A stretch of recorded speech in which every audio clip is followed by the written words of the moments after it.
Hello student, welcome to हमारी academy official and my name is Abhinav. कैसे आप सब, कैसे चल रही है आपकी प्रिपरेशन? जितने भी स्टूडेंट बिहार बिजली विभाग के स्टूडेंट हैं, जूनियर अकाउंट्स क्लर्क पोस्ट के लिए तैयारी कर रहे हैं और टोटल 300 सीट्स है आपके इस वैकेंसी में।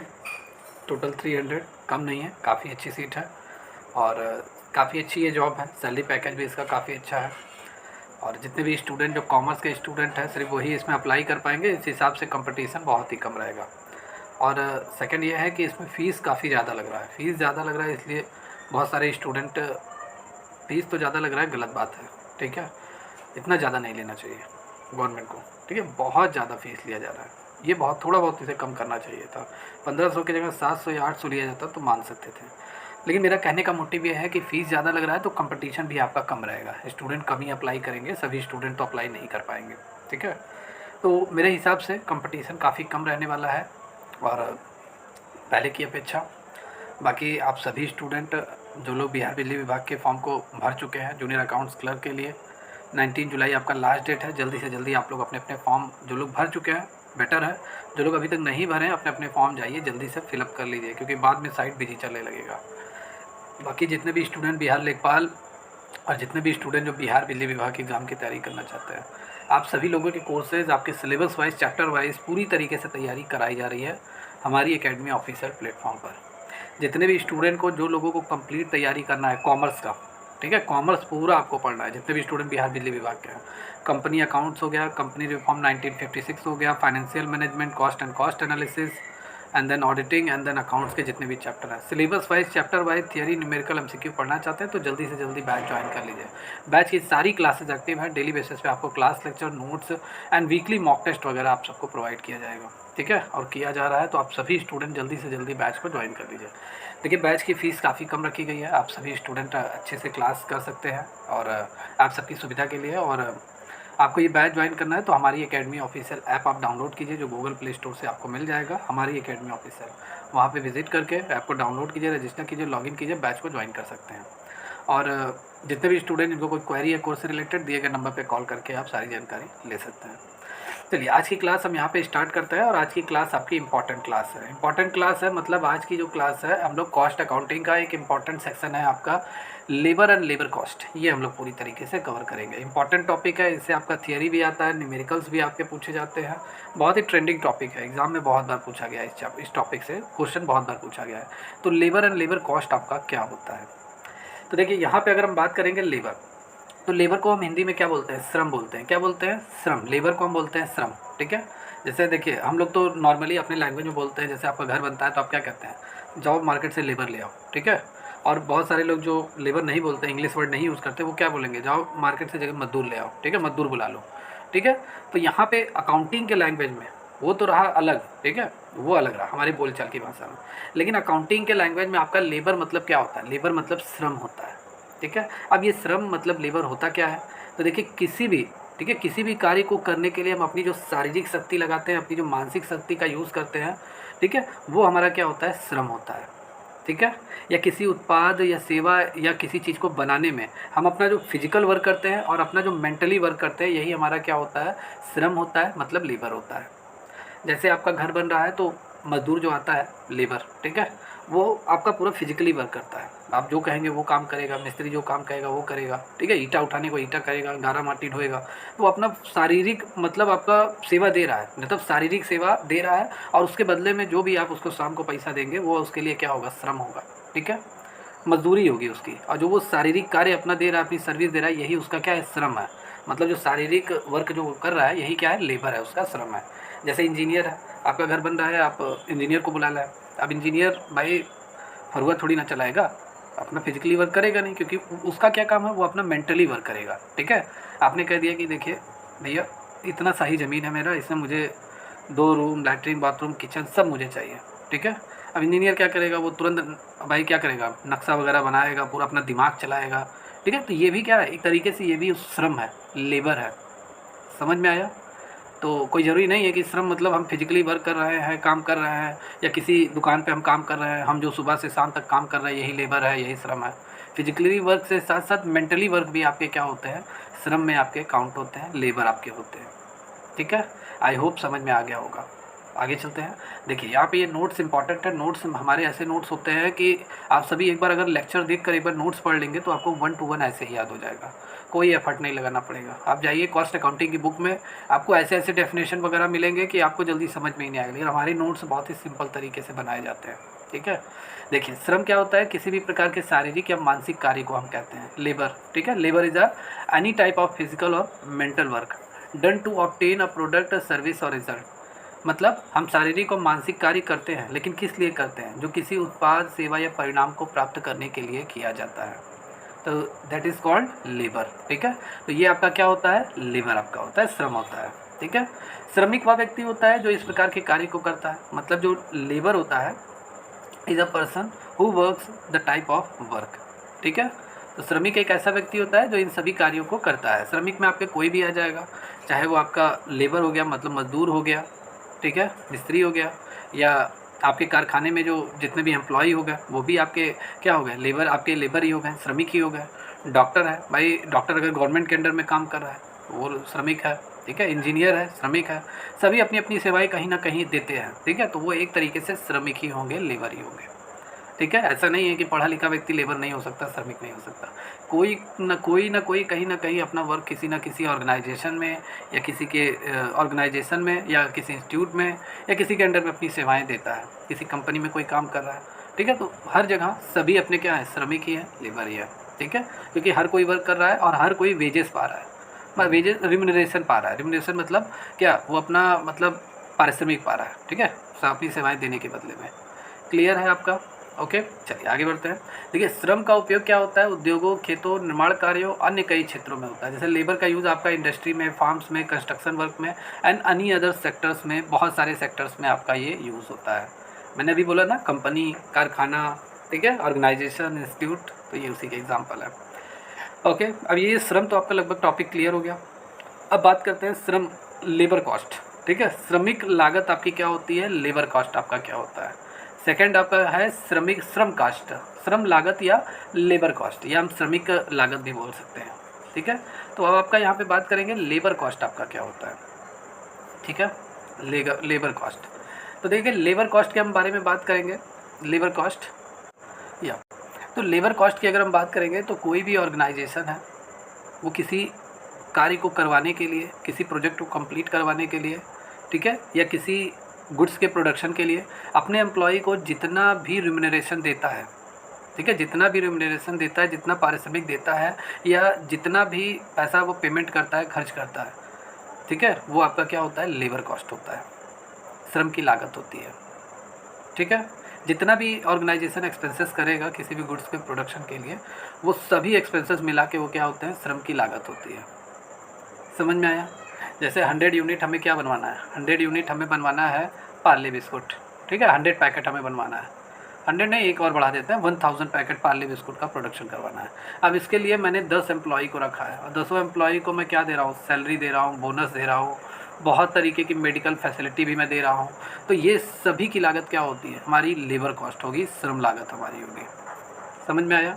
देखिए जैसे लागत लेखांकन में, मतलब कॉस्ट अकाउंटिंग में अगर हम बात करें, तो श्रम लागत से तात्पर्य किसी संगठन द्वारा, कोई भी ऑर्गेनाइजेशन द्वारा श्रम को नियोजित करने के लिए किए गए कुल व्यय से है। मतलब in cost accounting, labour cost जो होता है वो रिफ़र करता है आपका टोटल एक्सपेंडिचर, मतलब जितना हमने खर्च किया है, इनकर्ड बाई एन ऑर्गेनाइजेशन, मतलब जितना भी ऑर्गेनाइजेशन ने अभी तक खर्च किया है, total expenditure to employ labour. ठीक है, अपने एम्प्लॉय के ऊपर या अपने एम्प्लॉय को उसने पेमेंट किया है, वही टोटल एक्सपेंडिचर क्या होती है, आपकी लेबर कॉस्ट होती है, श्रम लागत होती है, श्रमिक लागत हम बोल सकते हैं। क्लियर है? जैसे हमारे अंडर में 100 एम्प्लॉय काम कर रहे हैं, 100 एम्प्लॉय अगर मैं मेरे फैक्ट्री में काम कर रहे हैं, जितना भी वो वर्क कर रहे हैं उस हिसाब से उन्हें मैं पेमेंट दे रहा हूँ, सैलरी अलग से दे रहा हूँ। ठीक है, फिर जितना भी मतलब बोनस भी उन्हें मिल रहा है, एक्स्ट्रा वर्क कर रहे हैं, बोनस वगैरह भी मिल रहा है, मेडिकल फैसिलिटी भी मिल रही है। ठीक है, तो बहुत तरीके, ये सब खर्चे हमारे, जब तक देखिए कोई भी गुड्स हमारा रॉ मटेरियल से फिनिश गुड्स तक कंप्लीट नहीं हो जाता, और फिनिश गुड्स से कंप्लीट होने के बाद जब तक मार्केट में सेल होने के लिए नहीं पहुंच जाता, जितनी भी लागत आती है वो हमारी लेबर कॉस्ट होती है, श्रमिक लागत हमारी होती है। ओके, अब यहाँ पर बात करते हैं कि लेबर कॉस्ट आपके कितने टाइप के होते हैं। तो लेबर कॉस्ट आपके 2 टाइप के होते हैं। एक आपका होता है डायरेक्ट लेबर कॉस्ट, जो हम डायरेक्ट अपने एम्प्लॉय को पे करते हैं, और एक आपका होता है इनडायरेक्ट लेबर कॉस्ट, जो इनडायरेक्टली तौर पर, मतलब सीधा नहीं लेकिन तभी अप्रत्यक्ष रूप से ये एक्सपेंसेस हमारे होते हैं, ठीक है, हमारी कंपनी में होते हैं, हमारे ऑर्गेनाइजेशन में होते हैं, और हमारे गुड्स के कॉस्ट में ये भी ऐड होते हैं। तो ये सारी चीज़ें जो एक्सपेंसेस होते हैं, मतलब दो तरीके के लेबर कॉस्ट आपके होते हैं, एक डायरेक्ट लेबर कॉस्ट होता है, एक इनडायरेक्ट लेबर कॉस्ट होता है, ठीक है।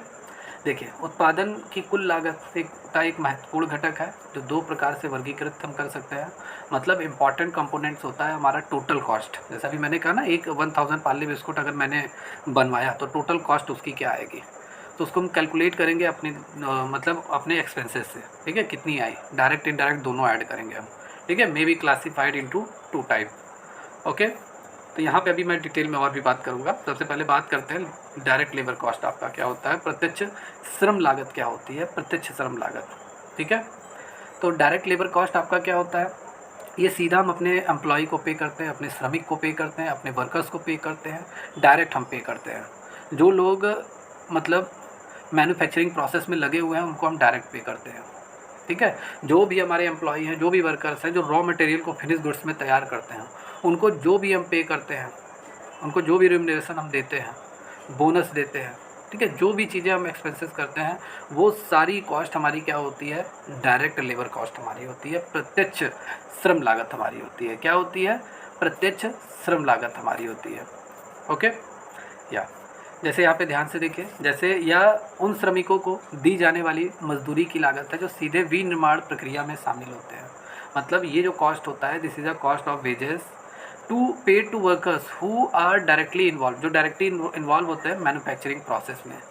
जैसे पार्ले बिस्कुट अगर मुझे 1000 पैकेट बनवाना है, अब जाहिर सी बात है अगर आटे का बन रहा है तो आटा, चीनी, सारी चीज़ें मिक्स करके उसको कंपनी में, फैक्ट्री में, मशीन में चढ़ाने का काम, उसको तैयार करने का काम, उसकी पैकिंग करने का काम, ये जो भी एम्प्लॉय करेंगे, ठीक है, जो भी वर्कर्स शामिल होते हैं उनको हम जो डायरेक्ट पे करते हैं, वो हमारा जो खर्चा आता है वो हमारा डायरेक्ट लेबर कॉस्ट होता है, प्रत्यक्ष श्रमिक लागत हमारी होती है, प्रत्यक्ष श्रम लागत हमारा होता है, ठीक है। ये श्रमिक कच्चे माल को तैयार माल में मतलब बदलने में लगे रहते हैं, जैसा मैंने कहा ना, रॉ मटेरियल से फिनिश गुड्स में। लागत को सीधे विशिष्ट उत्पादों, नौकरियों या प्रक्रियाओं के लिए जिम्मेदार ठहराया जा सकता है। सही बात है भाई, डायरेक्ट लेबर कॉस्ट हम डायरेक्ट पे करते हैं। जैसे अगर जो वर्कर्स क्या कर रहा है, मान लेते हैं कोई वर्कर्स है कि वो क्या कर रहा है, वो सीधा मतलब फैक्ट्री में जितना भी रॉ मटेरियल है उसको छान रहा है, ठीक है। या मैं ऐसा कह दूँ कि जो भी डायरेक्ट पूरी तरीके से, जैसे हमारे जो कंपनी में कई तरह के पद होते हैं, कोई सुपरवाइज़र होता है, ठीक है, कोई लेबर ही होता है, तो सभी का फिक्स रहता है, जो निर्माण प्रोसेस में लगे रहते हैं, मैन्युफैक्चरिंग प्रोसेस में लगे रहते हैं। डायरेक्ट हम जैसे जिस पोजीशन पे है उनको हम डायरेक्ट पे करते हैं, ठीक है। जैसे लेबर है, किसी की 10,000 सैलरी है, कोई उससे बड़ा एग्जीक्यूटिव है, उसका 15,000 है, 20,000 है, ऐसे हम डायरेक्ट पे करते हैं, ठीक है। तो ये जो लागत होता है ये सीधा विशिष्ट उत्पादों, नौकरियों और प्रक्रियाओं के लिए ये जिम्मेदार होता है, ओके। या अगर ऐसे हम बात करें तो जो भी, जैसे मान लेते हैं आप फर्नीचर बनवा रहे हैं, तो फर्नीचर बनवाने में जो श्रमिक लगे रहते हैं वो हो गए, ठीक है। कपड़ा बुनने में जो जुलाहे होते हैं, जुलाहे का जो कार्य होगा वो उसको जो पे करेंगे वो डायरेक्ट लेबर कॉस्ट में आएगा। या अगर मान लेते हैं कार वाली कंपनियां कार बनवा रही हैं, तो कार के बहुत सारे पुर्जे, अलग अलग मिस्त्री बना रहा है, तो ये होता है आपका क्या, डायरेक्ट लेबर कॉस्ट, इन लोग को जो हम पे करते हैं, ठीक है। और यहाँ पे आगे हम बात करते हैं अप्रत्यक्ष श्रम लागत, मतलब इनडायरेक्ट लेबर कॉस्ट। ये क्या होता है, इनडायरेक्ट लेबर कॉस्ट जो आपका होता है, या उन श्रमिकों को दी जाने वाली मजदूरी है जो उत्पादन प्रक्रिया में आपके शामिल नहीं होते हैं, ठीक है। ये सीधे किसी भी गुड्स के प्रोडक्शन में शामिल नहीं होते हैं, ठीक है, लेकिन ये है कि ये खर्चे आपके लगे रहते हैं, क्योंकि आपने अगर प्रोडक्शन करवाया है उस गुड्स का तो उसको आप सेलिंग ज़रूर करवाएंगे, एक एग्जांपल के तौर पे, ठीक है। निर्माण प्रक्रिया तक अगर कोई भी गुड्स पहुंच गया है, तैयार हो गया है, तो उसको आप सेलिंग के लिए मार्केट में ज़रूर उतारेंगे, ठीक है। तो जो भी एक्स्ट्रा कॉस्ट आएगी मार्केट में सेल करने से रिलेटेड, वो आपका क्या हो जाएगा, अप्रत्यक्ष श्रम लागत हो जाएगी। या आपने गुड्स तैयार करवा लिया, अब गोदाम में रखा हुआ है, तो गोदाम में रखा हुआ है तो आपको एक सिक्योरिटी गार्ड चाहिए उसकी रखवाली के लिए, उसका जितना भी सैलरी वगैरह आप पे करेंगे ये इनडायरेक्ट लेबर कॉस्ट में आपका आएगा, ठीक है। तो देखिए, ये उन श्रमिकों को दी जाने वाली मजदूरी इसमें शामिल होती है जो उत्पादन प्रक्रिया का समर्थन तो करते हैं लेकिन सीधे उत्पाद को नहीं संभालते हैं। मतलब this include wages paid to workers who support the production process, but do not directly handle the product. ठीक है, जैसे हम एग्जांपल में बात कर लें, जैसे जो सुपरवाइज़र की हमारी जो सैलरी हो गई, सुपरवाइज़र को जो हम पे करते हैं, मेंटेनेंस वर्कर्स को हम जो पे करते हैं, मतलब जो रख रखाव का काम करते हैं, उत्पादन कार्य में नहीं लगे हैं लेकिन जो माल तैयार हो गया उसका रख रखाव करते हैं। गुणवत्ता नियंत्रण मतलब जो क्वालिटी कंट्रोल इंस्पेक्टर होते हैं, ठीक है, क्वालिटी कंट्रोल इंस्पेक्टर, उनको जो हम पे करते हैं वो सारा इनडायरेक्ट लेबर कॉस्ट में आपका काउंट होगा। ये लागतें सीधे उत्पाद से नहीं जुड़ी होती है बल्कि समग्र उत्पादन प्रक्रिया के लिए आवश्यक होती है। ठीक है, हमारी टोटल कॉस्ट में ये भी ऐड की जाती है। भाई अगर मैंने मान लेते हैं एक जीन्स मैंने तैयार करवाया, अब वो जीन्स पूरा मतलब कपड़े से पूरा जीन्स बनने तक और उसको मतलब पूरी तरीके से जब तक वो सेल ना हो जाए तब तक जितना भी खर्चा पानी आता है सब आपका ऐड किया जाता है। तो इनडायरेक्ट लेबर कॉस्ट भी आपकी टोटल कॉस्ट में शामिल होती है। ओके, आइए यहाँ पे बात कर लेते हैं कंपोनेंट क्या क्या होते हैं लेबर कॉस्ट के। तो सबसे पहले मूल मजदूरी। भाई लेबर कॉस्ट में हम बेसिक वेजेस तो पे करते हैं, जो भी एम्प्लॉय हमारे यहाँ वर्क करेगा, किसी कंपनी में कोई भी एम्प्लॉय वर्क कर रहा है उसको बेसिक वेजेस तो उसको मिलता है। कुछ को मंथली के हिसाब से मिलता है, कुछ को घंटे के हिसाब से मिलता है, जैसा जैसा तय हो। कमीशन भी साथ में मिलता है। ठीक है, तो जितना भी स्टैंडर्ड पेमेंट किया जाता है वर्कर्स को रेगुलर वर्किंग आवर के हिसाब से, वो आपका मूल मजदूरी होता है। ठीक है, ओवर टाइम वेजेस भी होता है, जैसे जो एम्प्लॉय दिन में भी काम कर रहे हैं, रात में भी 6 घंटा काम कर रहे हैं, मतलब टोटल 18 घंटा काम कर रहे हैं, तो एक्स्ट्रा अगर वो टाइम काम कर रहे हैं तो उनको एक्स्ट्रा पेमेंट भी मिलता है। ठीक है, ओवर टाइम वेजेस भी उन्हें दिया जाता है, घंटे के हिसाब से भी भुगतान किया जाता है। बोनस और प्रोत्साहन मतलब बहुत सारे एम्प्लॉय को हम लोग मतलब कंपनी में जो भी एम्प्लॉय काम कर रहे हैं उनको बोनस भी मिलता है और कुछ इंसेंटिव वगैरह भी मिलता रहता है उनको प्रोत्साहन के लिए, जिससे वो अपने वर्किंग प्रोसेस में लगे रहें। ठीक है, तो प्रदर्शन या कंपनी मुनाफे के आधार पर अपने कर्मचारियों को क्या देती है, अतिरिक्त भुगतान देती है, जिसे हम बोनस या इंसेंटिव बोल सकते हैं। एम्प्लॉय बेनिफिट मतलब बहुत सारे एम्प्लॉय जो वर्क करते हैं किसी भी कंपनी में तो उनको एम्प्लॉय बेनिफिट मिलता है। जैसे क्या क्या मिलता है, हेल्थ इंश्योरेंस, उनका सभी एम्प्लॉय का हेल्थ इंश्योरेंस कराया जाता है। जैसे कोई भी एम्प्लॉय अगर मान लेते हैं उसकी वर्किंग टाइम पे ही मतलब वर्किंग प्लेस पे उसकी डेथ हो जाती है तो उसके परिवार को मुआवजा कंपनसेशन वगैरह मिलेगा। ठीक है, या कोई भी एम्प्लॉय अगर रिटायरमेंट हो जाता है तो सेवानिवृत्ति लाभ आफ्टर रिटायरमेंट के बाद एक सम ऑफ अमाउंट उसे दिया जाता है। ठीक है, और भी अदर वेजेस कंपनसेशन दिया जाता है। अगर मान लेते हैं कोई भी एम्प्लॉय है उसको हटा दिया गया काम से, ठीक है, तो उसको कंपनसेशन अमाउंट भी दिया जाता है। तो ये सारी चीज़ें क्या होती हैं, लेबर कॉस्ट में शामिल होती हैं। ठीक है भाई, ये सभी एक्सपेंसेस होते हैं, ये सभी एक्सपेंसेस भाई हम तो करेंगे ही करेंगे, ये सभी एक्सपेंसेस होंगे, ये सब आपके लेबर कॉस्ट में शामिल होंगे। ठीक है, पेरोल कर हो गया, जैसे सामाजिक सुरक्षा, मेडिकेयर या अन्य रोजगार में करों में नियोक्ता का हिस्सा। एम्प्लॉयर का जो शेयर होता है, social security, medicare and then other employment taxes, ये सभी हमारे क्या होते हैं, लेबर कॉस्ट का हिस्सा होते हैं। ठीक है, पेरोल टैक्स भी हमारे लेबर कॉस्ट का हिस्सा होता है। ठीक है, कंपोनेंट होता है, घटक होता है।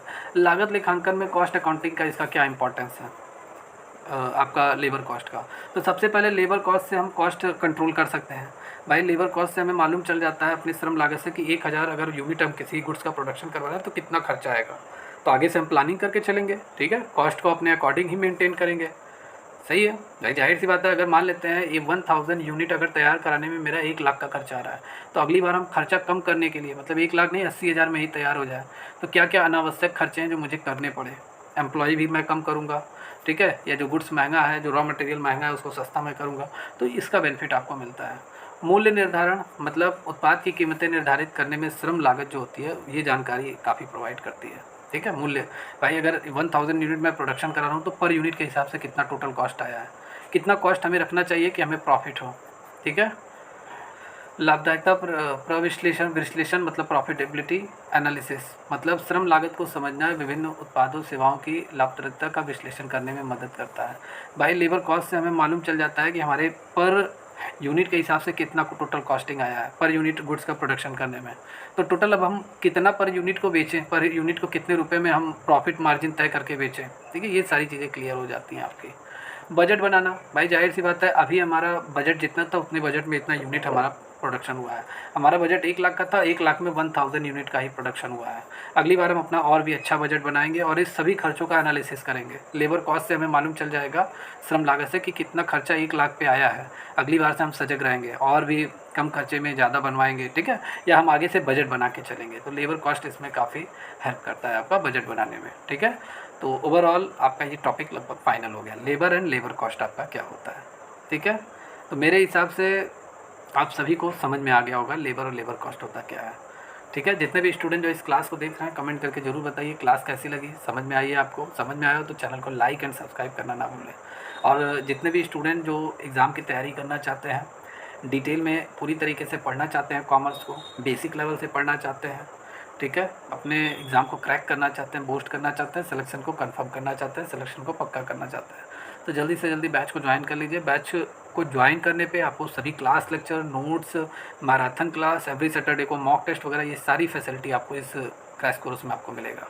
तो इस बैच को ज्वाइन करने के लिए गूगल प्ले स्टोर पर जाइए, हमारी एकेडमी ऑफिशियल ऐप को आप डाउनलोड कीजिए। ऐप को डाउनलोड करने के बाद रजिस्टर लॉगिन कीजिए और कोर्स वाले सेक्शन में जाके आप इस बैच को ज्वाइन कर सकते हैं। बिहार बिजली विभाग या बिहार लेखपाल के एग्ज़ाम की भी तैयारी कर रहे हैं तो आप जल्दी से जल्दी बैच को ज्वाइन कर लीजिए। ओके, कोई क्वेरी है दिए गए नंबर पर कॉल करके जानकारी ले सकते हैं। बाकी आज की क्लास में इतना ही, मिलते हैं कल की क्लास में। Take care and good bye.